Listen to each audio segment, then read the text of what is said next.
الحمد لله وكفى وسلام على عباده الذين اصطفى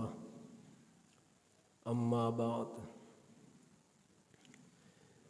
میرے واجب الاحترام عزیز سامعین حضرات،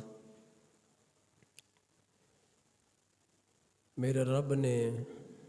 مجھے اور آپ کو اب تک جو زندگی گزار رہی ہیں، اب تک جو وجود سانس لے رہے ہیں،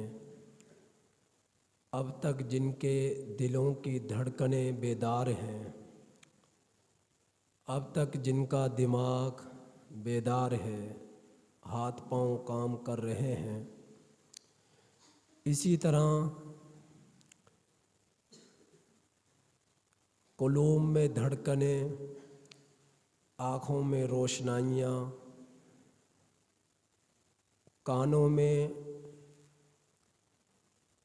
شور شرابے کی آوازیں اور ہاتھوں میں جان اور قدموں میں حرکت ہم سے پہلے بھی بہت سارے لوگوں کو میرے رب نے عطا فرمائی تھی۔ بڑی بڑی شخصیات میرے رب کے اس دھرتی پر زندگیاں گزار کر چلی گئیں۔ بڑے بڑے بادشاہ آئے، بڑے بڑے جابر آئے، بڑے بڑے ظالم آئے، بڑے بڑے متکبر آئے، حسن و جمال والے آئے، کنبے قبیلے والے آئے، خاندان والے آئے، لیکن آج ان کا دور تک کوئی نام و نشان نہیں ہے۔ اور ایک دن آئے گا، اب جو زندگی گزار رہی ہیں اور جن کے قلوب میں حرکتیں ہیں، جن کے آنکھوں میں روشنائیاں ہیں، میرا رب ان کو چھین لے گا۔ انسان کے بچپنے کو جوانی کھا جاتی ہے اور جوانی کو بڑھاپا کھا جاتا ہے، حسن کو بدصورتی کھا جاتی ہے اور ہر طاقتور کو کمزوری کھا جاتی ہے، ہر متکبر کو میرا رب جھکا دیتا ہے، اس کی کمر کو توڑ ڈالتا ہے۔ تو یہ میرے رب کا قانون ہے۔ اگر کسی کی زندگی میں سکون ملتا ہے، سکھ ملتا ہے، چین ملتا ہے، تو وہ اپنے رب کی خوشنودگی اور اتباع کرتے ہوئے زندگی بسر کرنے میں ملتا ہے۔ اللہ کے رسول صلی اللہ علیہ وسلم سے تعلق کو مضبوط کرنے سے ملتا ہے۔ اللہ کے رسول صلی اللہ علیہ وسلم سے بڑھ کر اس دنیا میں کوئی ہستی نہیں آئی جس کی عظمتیں فرشتوں سے بھی اعلیٰ ہیں، جن کے خادم جبرائیل بھی بنا، میکائیل بھی بنا، اسرافیل بھی بنا، عزرائیل بھی بنا، آسمان کے فرشتے جس کے آگے جھک جاتے، تمام پیغمبروں کی سرداری جس کو ملی، دنیا مافیہا سے افضل اور اولو العزم اگر کسی ذات کو میرے رب نے بنایا تو وہ اللہ کے رسول صلی اللہ علیہ وسلم خاتم الانبیاء علیہ الصلاۃ والسلام محمد الرسول اللہ صلی اللہ علیہ وسلم کی ذات اقدس ہے۔ لیکن اللہ کے رسول صلی اللہ علیہ وسلم بھی 63 سال زندگی گزار کر اس دنیا کو خیر باد کہہ کر چلے گئے۔ تو جس سے یہ معلوم ہوا کہ اگر اس دھرتی پر، اس زمین پر کسی نے رہنا تھا تو اللہ رب العزت کے پیغمبر سے زیادہ کوئی حقدار نہ تھا کہ جو اس زمین پر زندگی جس کی بسر ہوتی اور کبھی موت نہ آتی۔ تو اللہ رب العزت نے اپنے پیغمبر محمد مصطفیٰ صلی اللہ علیہ وسلم کو بھی بہت ہی کم عمر، 63 سال کی عمر اور 9 لاکھ مربع میل پر اسلام کا پرچم لہرا کر ظلمتوں اور کفر کو دور کر کر اور ہر طرف روشنائیاں بخیر کر اپنی خوشبو سے دین کی صورت میں خوشبوئیں بخیر کر اور لوگوں کو جو ہے ظلمتوں اور تاریکیوں سے نکال کر روشنائیوں کی طرف لے کر آئے اور غفلت والی زندگی سے بیدار کیا۔ اور 63 سال کی عمر میں اللہ کے رسول صلی اللہ علیہ وسلم نے دکھ بھی دیکھے، غم بھی دیکھے، تکالیف بھی دیکھی، اور جو ہے اپنوں کی جدائیگی بھی دیکھی۔ اپنے آنکھوں کے سامنے والدہ کو جاتے ہوئے دیکھا، دادا کو جاتے ہوئے دیکھا، چچا کو جاتے ہوئے دیکھا، بیٹیوں کو جاتے ہوئے دیکھا، یہاں تک کہ اللہ کے رسول صلی اللہ علیہ وسلم نے سینکڑوں صحابہ اکرام رضی اللہ تعالیٰ عنہم اجمعین کی جو ہے جو شہید ہوئے اور دنیا فانیہ کو فیہا کو خیر باد کہا، اپنے ہاتھوں سے دست مبارک سے ان کو 4 غز زمین کے اندر گڑھا کھود کر دفن کیا۔ تو اللہ کے رسول صلی اللہ علیہ وسلم 63 سال کی عمر گزار کے اس دنیا کو خیر باد کہہ کر چلے گئے اور ایک پیغام دے کر چلے گئے، اے لوگوں، اپنے رب کی مان کر زندگی گزارنا، اسی میں کامیابی ہے۔ اگر اپنے رب کی مان کر زندگی نہ گزاری تو اسی میں ناکامی ہے۔ تو اللہ کے رسول صلی اللہ علیہ وسلم اس دنیا کو اللہ حافظ کہہ کر چلے گئے۔ آج یہ دنیا ایسی ہے کہ اس کے اندر ہم لوگوں نے اپنی اس بہت کم عمر کی زندگی کو اس میں کھپا دیا ہے، اس میں مصروف کر دیا ہے، اس میں مگن کر دیا ہے، اس میں دھنسا دیا ہے۔ ہمارے دن اور رات اور روشنی ہو اجالا ہو، ہر وقت دنیا کی دوڑ دھوپ میں ہماری کوششیں لگی ہوئی ہیں اور آخرت سے ہم لوگ غافل ہو چکے۔ جو جس بڑھاپے نے جوانی نے ہمیشہ رہنا نہیں، اس کے لیے کیا اس دنیا کے پیچھے بھاگنا؟ جس زندگی نے ہمیشہ رہنا نہیں، اس زندگی کو بنانے سنوارنے کے لیے کیا اس دنیا کے لیے دوڑ دھوپ کرنا؟ تو جن کے لیے ہم مرتے ہیں، جن کے لیے ہم کھپتے ہیں، بیوی بچوں کے لیے، یہ ہر ایک شخص پہ ایک ذمہ داری ہے، لیکن ہم بیوی بچوں کی ضروریات کو پورا کرنے کے لیے، اپنی لذات کو پورا کرنے کے لیے، اپنی خواہشات کو پورا کرنے کے لیے، اپنے جذبات کو پورا کرنے کے لیے ہم نے نہ حلال کو دیکھا، نہ حرام کو دیکھا، نہ اپنے رب کے حکموں کو دیکھا، نہ نبی کی سیرت کو دیکھا، نہ اپنے نبی کے کردار کو دیکھا، نہ اپنے نبی کے اخلاق کو دیکھا، نہ اپنے نبی کی دیانت داری کو دیکھا، نہ اپنے نبی کی حقانیت کو دیکھا۔ تو ہم نے اس قدر اس دنیا کے جال میں اپنے آپ کو پھنسا دیا کہ اپنے رب سے دور ہوتے چلے گئے۔ آج عالی شان مساجد ہے لیکن ویران ہے، آج جو ہے قرآن موجود ہے لیکن دوریاں ہیں، کپڑے کا اندر لپیٹ کر رکھا ہوا ہے، اور کئی دن گزر جاتے ہیں، کسی کو تلاوت قرآن کرنے کی توفیق نہیں ملتی، جس سے بات کرو ٹائم نہیں، جس سے وقت مانگو ٹائم نہیں، جس سے ملاقات کرو ٹائم نہیں۔ تو ایسی یہ زندگی ہر ایک کی گزر رہی ہے۔ تو میرے بھائیوں، موت نے اس زندگی کو چھڑا دینا ہے، چھین لینا ہے اس زندگی کو۔ تو میرے رب نے ایک وقت ایسا آئے گا رب کی طرف سے، ابھی ایک قیامت صغریٰ ہے، قیامت کبریٰ بھی آئے گی۔ قیامت صغریٰ ہم میں سے ہمارے دادا اس کا شکار ہو چکے، قیامت صغریٰ کا ہم سے ہمارے باپ دادا پردادے رشتہ دار لواحقین میں سے، پڑوسیوں میں سے، دوستوں میں سے، اعزاء و اقربا میں سے سینکڑوں لوگ ایسے ہیں جو قیامت صغریٰ کا شکار ہو چکے۔ آج ہم سینکڑوں جنازوں کو اپنے ہاتھوں سے اٹھاتے ہیں، میت کی تجہیز و تکفین کا انتظام کرتے ہیں اور قبر کے گڑھے میں اسے اتارتے ہیں۔ تو میرے بھائیوں، اتارنے کے بعد ہم بھول جاتے ہیں کہ میں نے بھی ایک دن مرنا ہے، اور اسی مٹی کے 4 غز گڑھے کے اندر میں نے بھی دفن ہونا ہے۔ تو جب ایک عزیز کو، ایک رشتہ دار کو، ایک دوست کو جب ہم لے کر جاتے ہیں قبرستان میں جانے کے بعد جب اسے اتارا تو اللہ رب العزت کی طرف سے ایک فرشتہ آتا ہے اور قبر کی مٹی کو اٹھا کر لوگوں کی طرف پھینکتا ہے اور کہتا ہے کہ جاؤ، آج کے بعد تم اسے بھلا چکے اور یہ تمہیں بھلا چکا۔ 3 دن اس کے لیے غم ہوتا ہے، 3 دن کے بعد محافلیں لگتی ہیں، 3 دن کے بعد خوشیاں آتی ہیں، 3 دن کے بعد بازار بھی سجتے ہیں، 3 دن کے بعد دکانداری بھی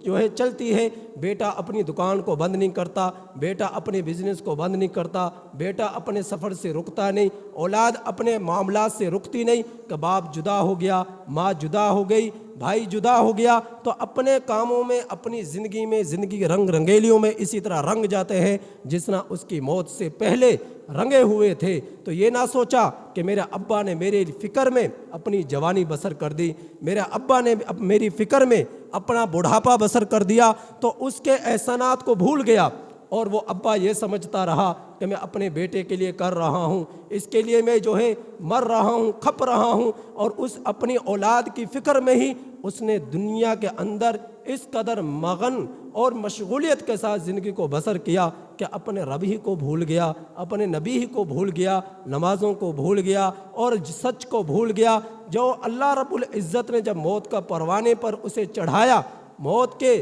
دھانے پر اسے لے کر آیا، پھر وہ کہنے لگا ہائے افسوس، میں نے اپنی زندگی کن کاموں میں بسر کر ڈالی، میں نے اپنی زندگی کن کاموں میں بسر کر ڈالی۔ حضرت رابعہ بصریہ رحمہ اللہ تعالی علیہ اس قدر اللہ رب العزت کی برگزیدہ نیک بندی تھی، نیک خاتون تھی۔ جس وقت ان کی وفات ہوئی، مرض الوفات میں تھی، تو اپنی ایک خادمہ کو وصیت کی کہ جس وقت میں مر جاؤں ایسا کرنا کہ میری یہ گودڑی جو ہے، میرا یہ بستر جو ہے، اسی کا اندر لپیٹ کر، اسی میں میرا کفن دے کر مجھے جو ہے قبر کا اندر اتار آنا، اور دنیا والوں کو بتا دینا کہ ایک رابعہ تھی جو کبھی اس دنیا کے اندر رہا کرتی تھی، آج وہ اس دنیا کو اللہ حافظ کہہ کر جا چکی ہے۔ جب اس کی تدفین ہوئی، تدفین کے بعد جو ہے اسی خادمہ کو جب خواب میں نظر آئی، تو خواب میں نظر آنے کے بعد وہ فرماتی ہیں کہ مجھ سے فرشتے آئے سوالات کرنے کے لیے کہ ماں ربو کا، تیرا رب کون ہے؟ تو حضرت رابعہ بصریہ رحمہ اللہ تعالی عنہ فرمانے لگی سبحان اللہ، جس رب کی عبادت میں 40 برس گزر گئے اس رب کو میں بھول سکتی ہوں، اور مجھ سے پوچھتا ہے میرا رب کون ہے؟ فرشتے اس کے اس جواب کو سن کر وہ اپنا جو ہے مزید سوالات کا سلسلے کو بند کرتے ہیں اور کہتے ہیں کہ یہ تو اللہ رب العزت کی نیک خاتون ہے، اس سے کیا سوالات کرنے، ایک سوال کر ہی وہاں سے چلے جاتے ہیں۔ یزید بن ملک ایک اموی خاندان کا ایک ایسا بادشاہ تھا جو حضرت عمر بن عبدالعزیز رحمۃ اللہ علیہ کے بعد آیا، تو اس کے یزید بن ملک اس نے اپنے حواریوں کو کہا، اپنے درباریوں کو کہا، اپنے دوستوں کو کہا کہ کون کہتا ہے کہ کوئی شخص آزادی کے ساتھ خوشی حاصل نہیں کر سکتا؟ آج میں دیکھتا ہوں مجھے کون روکتا ہے کہ میں خوش نہیں رہ سکتا، میں اپنی محفل نہیں سجا سکتا، اور مجھے کوئی میری خوشی اور جو ہے جشن منانے سے مجھے روک سکتا ہے؟ آج مجھے کوئی نہیں روک سکتا۔ اپنے درباریوں کو کہہ دیا۔ اس وقت جو ہے بغاوت ہو چکی تھی دشمنوں کی، تو ان کے دوست کہنے لگے یزید بادشاہ سلامت، آپ کیا کرنے جا رہے ہیں؟ ایک طرف لوگوں کی بغاوت ہے اور ایک طرف آپ کہہ رہے کہ مجھے خوشی منانے سے، جشن منانے سے کوئی روک نہیں سکتا۔ آج میں اپنی زندگی بھر کی جو میرا دل چاہے گا وہ خوشی مناؤں گا، جس طرح میرا دل چاہے گا میں خوشی مناؤں گا۔ تو اس کی ایک لونڈی تھی، وہ کہنے لگا نہیں، آج تم خاموش ہو جاؤ، بڑی سے بڑی خبر آئے، کسی خوف کی، کسی دشمن کی، تم نے مجھے خبر نہیں کرنی، مجھ سے روابط جاری نہیں رکھنے کہ اے بادشاہ یہ ہو گیا وہ ہو گیا، بس ہر ایک مجھ سے کٹ جائے، اب میں اپنی محفل سجاؤں گا، جو میرا دل چاہے گا وہ میں کروں گا۔ یہ کون کہہ رہا ہے؟ یزید بن ملک جو اموی خاندان کا بادشاہ ہے۔ تو اس کی ایک لونڈی تھی جس کا نام حبابہ تھا، اس کی ایک لونڈی تھی، اس کی بیویاں تھیں۔ اپنی بیویوں میں سب سے زیادہ اگر اس کو کسی سے محبت تھی تو اس لونڈی سے تھی، حبابہ لونڈی سے تھی۔ تو اس نے کیا اپنے دوستوں کو حکم دیا کہ میرے لیے مشروبات لائے جائے، میرے لیے جو ہے جام لائے جائیں، میرے لیے کھانے پینے کی اشیاء لائے جائیں اور دسترخوان سجایا جائے۔ تو اس کے دربار کے اندر اب نہ کوئی خادم ہے، نہ کوئی خادمہ ہے، نہ فوج ہے، نہ درباری ہے، کوئی نہیں ہے۔ اب ایک طرف یزید بن ملک ہے اور دوسری طرف جو ہے وہ حبابہ لونڈی ہے۔ اب وہ بستر پر آتا ہے اور حبابہ لونڈی سے جو ہے گفتگو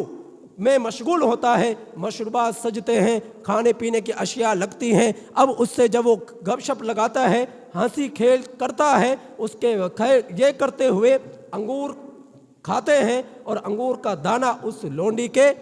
کیا کرتا ہے، اس کے منہ میں ڈالتا ہے اور وہ دانہ اس کے گلے میں جا کر پھنس جاتا ہے اور وہیں پر وہ لونڈی مر جاتی ہے۔ تو وہ بادشاہ جو ہے اس قدر اس کا غم کیا، اس قدر غم کیا، اس قدر دھچکا لگا کہ اس نے حکم دیا کہ اس کی تدفین نہ کی جائے۔ 3 دن تک وہ لونڈی وہیں محل کا اندر موجود رہی، اسے دفن نہ کیا گیا، اور پھر ان کے درباریوں نے، اس کے حواریوں نے زبردستی کی، اس لونڈی کو پکڑا اور اس کی تدفین کی، کیونکہ بدبو پھیل چکی تھی، حسن ختم ہو گیا، جمال ختم ہو گیا۔ پھر اسی لونڈی کے غم میں یہ یزید بن عبد الملک جو ہے 2 ہفتے کے بعد دنیا کو خیر باد کہہ گیا۔ تو یہ ہے دنیا کی زندگی کی حقیقت۔